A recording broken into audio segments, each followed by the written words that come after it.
உத்தேச பட்டியலின்படி மொத்தமுள்ள 234 தொகுதிகளில் 165 தொகுதிகளில் அதிமுக களமிறங்க உள்ளதாக தகவல் கிடைத்திருக்கிறது. தற்போது கிடைத்த முக்கிய செய்தியாக பார்த்து வருகிறோம். அதிமுக 165 தொகுதிகளில் போட்டியிடப் போவதாக தகவல் வெளியாகியிருக்கிறது. இரட்டை இலை சின்னத்தில் போட்டியிட வைக்க இபிஎஸ்க்கு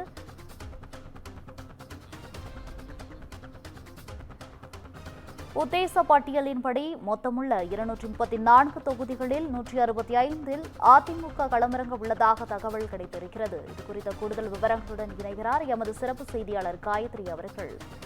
அதிமுகவின் தொகுதி பங்கீடு குறித்த கூடுதல் விவரங்களை தற்போது பகிரலாம். காயத்ரி.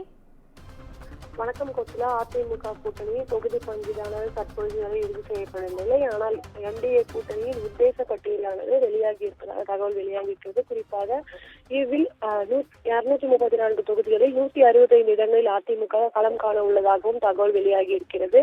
குறிப்பாக அதிமுக பாஜக இந்த தொகுதி பங்கீடு பேச்சுவார்த்தையானது தொடர்ந்து இழுபறியை சந்தித்து வருகிறது. பாஜக கேட்கும் தொகுதிகளை அதிமுக தருவதற்கு ஒத்துக்கொள்ளாததன் காரணமாக இந்த இழுபறியானது ஏற்பட்டு வருகிறது. இதனை சரி செய்யும் விதமாக நேற்றைய தினம் டெல்லியில் மத்திய உள்துறை அமைச்சர் அமித்ஷாவை அதிமுக பொதுச் செயலாளர் எடப்பாடி பழனிசாமி சந்தித்து பேசியிருந்தார். குறிப்பாக இந்த சந்திப்பு என்பது தமிழக சட்டசபை தேர்தல் ஏப்ரல் 23 அன்று நடைபெற உள்ள நிலையில் அரசியல் கூட்டணி கட்சிகள் இந்த பேச்சுவார்த்தையில் தீவிரமாக ஈடுபட்டு வருகின்றனர். குறிப்பாக அதிமுக பாஜகவை பொறுத்தவரை இன்னும் இந்த தொகுதி பங்கீட்டானது எட்டப்படவில்லை. பாஜக 30 தொகுதிகளை கேட்பதாகவும் எடப்பாடி பழனிசாமி அதற்கு ஒப்புக்கொள்ளவில்லை என்றும் கூறப்படுகிறது. மேலும் என்டிஏ கூட்டணியில் இடம்பெற்றுள்ள அமமுக குக்கர் சின்னத்திற்கு பதிலாக இரட்டை இலை சின்னத்திலேயே போட்டியிட வேண்டும் என எடப்பாடி பழனிசாமி வலியுறுத்தி வருவதாகவும் கூறப்படுகிறது. 180 முதல் 185 தொகுதிகளில் இரட்டை இலை சின்னத்தில் தான் தேர்தலை சந்திக்க வேண்டும் என்றும் எடப்பாடி பழனிசாமி திட்டமிட்டுள்ளதாக கூறப்படுகிறது. தமிழக பாஜக மேலிட பொறுப்பாளர் பியூஷ் கோயல் அமித்ஷாவிடம் இந்த தகவலை அளித்ததன் காரணமாக நேற்றைய தினம் டெல்லிக்கு சென்று அமித்ஷாவை எடப்பாடி பழனிசாமி சந்தித்திருந்தார். குறிப்பாக இந்த சந்திப்பு என்பது ஒரு முக்கியத்துவம் வாய்ந்த ஒன்றாக பார்க்கப்படுகிறது. ஆனால் இந்த சந்திப்பிலும் கூட சில சலசலப்புகளானது ஏற்பட்டிருக்கிறது. குறிப்பாக 2 மணி நேரமாக ஹோட்டலில் காத்திருந்த எடப்பாடி பழனிசாமியை நீண்ட நேரத்திற்கு பிறகு அழைக்கவே அமித்ஷா சந்தித்து பேசியதாக கூறப்படுகிறது. சுமார் 2 மணி நேரம் அவர் காத்திருந்த நிலையில் நேற்றைய தினம் சந்திப்பாரா என்கிற ஒரு சந்தேக கேள்வியும் எழுந்திருந்தது. அதன் பின்பாக இரவு 10:30 மணிக்கு அமித்ஷாவை சந்திப்பதற்காக ஹோட்டலில் இருந்து புறப்பட்டு சென்று உள்துறை அமைச்சர் அமித்ஷா வீட்டிற்கு சென்று எடப்பாடி பழனிசாமி சந்தித்து பேசியிருந்தார். குறிப்பாக 2 மணி நேரம் காத்திருப்புக்கு பிறகாக நடைபெற்ற இந்த சந்திப்பானது வெறும் 15 நிமிடங்களே நடைபெற்றதாக கூறப்படுகிறது. குறிப்பாக இந்த 15 நிமிடங்களும் பல்வேறு நிபந்தனைகளை பாஜக தலைமையானது எடப்பாடி பழனிசாமிக்கு அளித்ததாக கூறப்படுகிறது.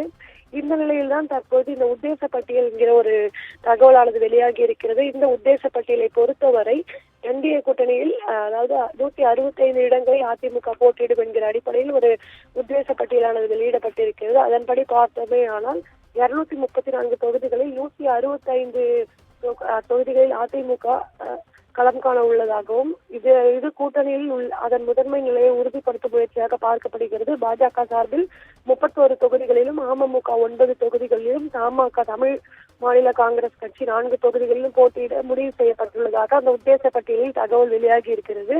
அதே போன்று பாமகவிற்கு 17 தொகுதிகள் மாம்பழ சின்னத்திலும் அமமுக குக்கர் சின்னத்திலும் தமாக தனிச்சின்னத்திலும் போட்டியிட உள்ளதாக கூறப்படுகிறது. இது தொடர்பான நிபந்தனைகளை ஏற்கனவே பாஜக தலைமையானது எடப்பாடி பழனிசாமிக்கு நேற்று தினம் விதித்ததாக கூறப்படுகிறது. இவற்றை தவிர கூட்டணியில் உள்ள புதிய நீதி கட்சிக்கு 2 தொகுதிகள், ஐஜேகேவிற்கு 2 தொகுதிகள், ஃபார்வர்ட் பிளாக் கட்சிக்கு ஒரு தொகுதியும், அதே போன்று பெருந்தலைவர் மக்கள் கட்சிக்கு 1, தமுகவிற்கு 2, புதிய தமிழகத்திற்கு 2 என இந்த உத்தேச பட்டியலானது வெளியாகி இருக்கிறது. இந்த சூழ்நிலையில் நகர்ப்புறம் மற்றும் அரை நகர்ப்புற பகுதிகளில் அதிக கவனம் செலுத்தும் வகையில் இந்த உத்தேச சீட்டானது அமைந்துள்ளதாக கூறப்படுகிறது.